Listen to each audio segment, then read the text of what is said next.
ipizi akalung siham ipizi alung lenga kahimo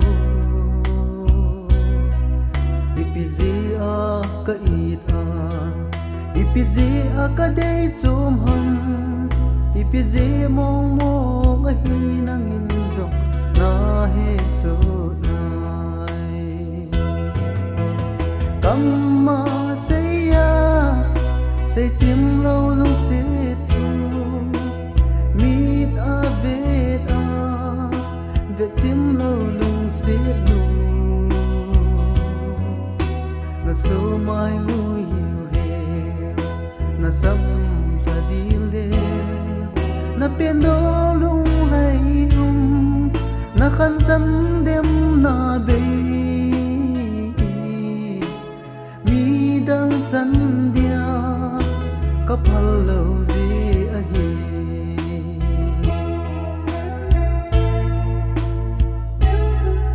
ipizi a lung hel pu ka dau hin tem ipizi a ka hin mil zau lâu ham ipizi a zan kho so dun tia long jing a ka hi ipizi mong mong ahinang inzong na heso nai kamma saya say chim lâu lung sit tu mit a vet chim lâu lung sit lu na so mai ngồi hiu he na sam ra dil del na pen do lung hai na khan cham dem na be mi dang chan dia kapal lâu gì ahi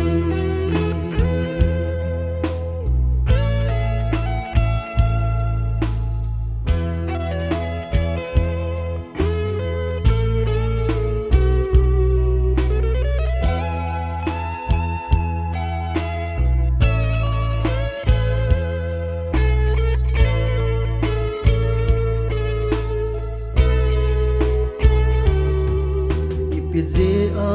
ka hola ipizi a ka kau ham ipizi a ka holim tinom ham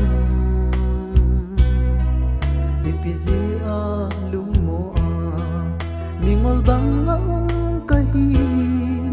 ipizi mong mong ahi nang inzok na heso nai kamma say chim lâu lung sit tu mit a vet chim lâu lung sit lu na so mai ngồi hiu hiu na sam ra dil de na pen do lung hai na khan cham